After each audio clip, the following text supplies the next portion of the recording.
নমস্কার বন্ধুরা, স্বপ্নার মেয়ের রান্নাঘরে তোমাদের অনেক অনেক স্বাগত। আশা করি তোমরা সবাই ভালো আছো আর আমিও অনেকটাই ভালো আছি। আজকে হলো রবিবার, আর রবিবারে মাংস না খেয়ে একটু অন্যরকম কিছু খাওয়ার চেষ্টা করলাম।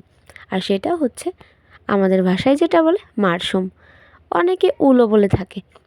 তো চলো আজকে আমি রান্না করব মাশরুম।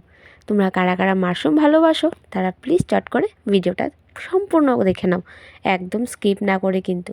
তো প্রথমে আমি মাশরুমগুলো হাতের মধ্যে নিয়ে তোমাদের একটু ঢং করে দেখিয়ে দিয়ে এলাম।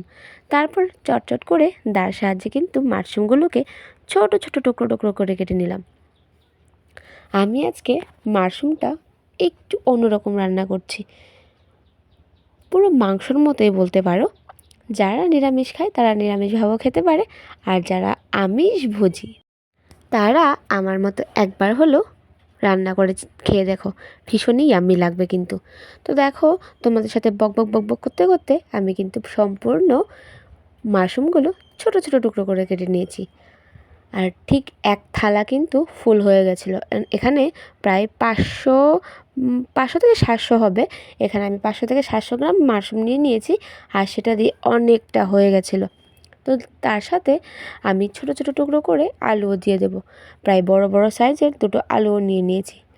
তো তারপরে আলুগুলোকে কেটে আমি চুলায় আগুনটা ধরিয়ে কড়াইটা বসিয়ে দিলাম। আগুনের পরিমাণটা এতটাই বেশি ছিল, কড়াইটা বসানো মাত্রই কিন্তু গরম হয়ে গেছে। আর আমিও তাতে তেল দিয়ে দিলাম, আর তেল দিয়ে ওই তেলের মধ্যে দিয়ে দিলাম সবগুলো ছোটো ছোটো টুকরো টুকরো করা আলুগুলোকে। আলুর মধ্যে দিয়ে দিলাম পরিমাণ মতো লবণ, আর দিয়ে দিলাম হলুদ, যাতে আলুগুলো আমার মতোই হলুদ হলুদ হয়ে যায়। তো দেখো, তোমাদের সাথে কথাই বলছি আর এদিকে কিন্তু আলুগুলো খুব সুন্দর ভাজাও হয়ে গেছে। তাই আমি চটচট করে থালার মধ্যে আলুগুলোকে নামিয়ে নিলাম।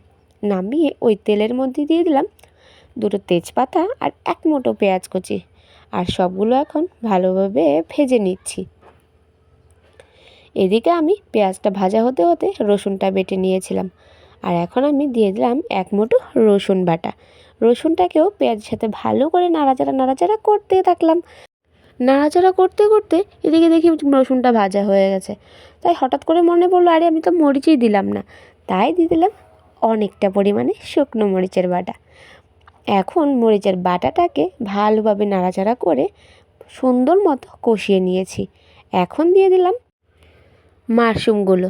আমি মাশরুমগুলোকে ভালো করে ধুয়ে জলটা ভালো করে চিপে চিপে মাশরুমের গা থেকে পুরো জলটা কিন্তু শুকিয়ে নিয়েছি।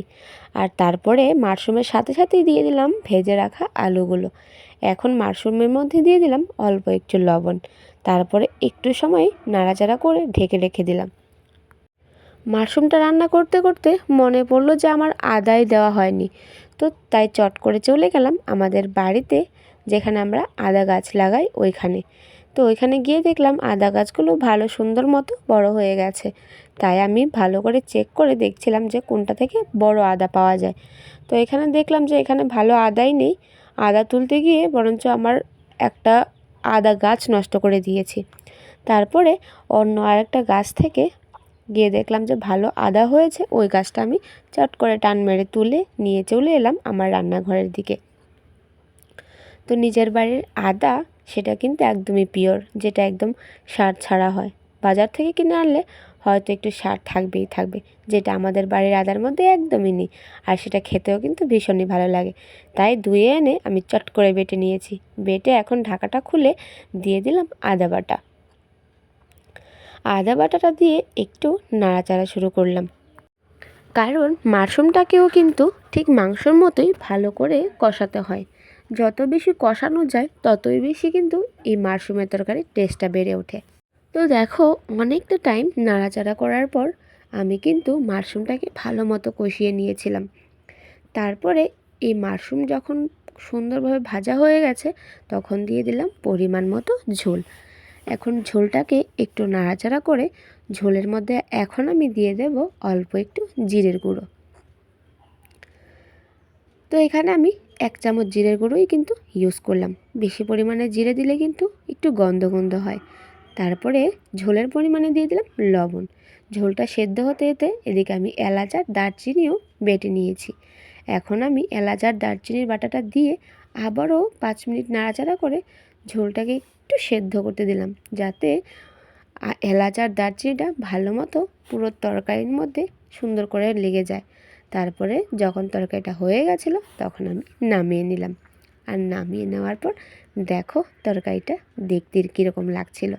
যেরকম দেখতে লাগছে ঠিক সেরকমই কিন্তু খেতেও লাগে। এই তরকারিটাকেও তোমরা দুইভাবে খেতে পারো, চাইলে ভাত দিয়েও খেতে পারো আর চাইলে রুটি দিয়েও খেতে পারো, এইটা তোমাদের পছন্দ। আমি বলবো একবার ট্রাই করে খেয়ে দেখো, ভীষণই ভালো লাগে। এবার তোমরা যেভাবেই খাও। তো চলো, কীরকম লাগলো তোমাদের আমার এই আজকের মাশরুমের রেসিপিটা অবশ্যই জানিও। আজকের জন্য এখানেই টাটা। সবাই ভালো থাকো, সুস্থ থাকো, আর হঠাৎ হঠাৎ আমার এরকম নিত্য নতুন ভিডিও দেখার জন্য চ্যানেলটাকে সাবস্ক্রাইব করে রাখো। বাই।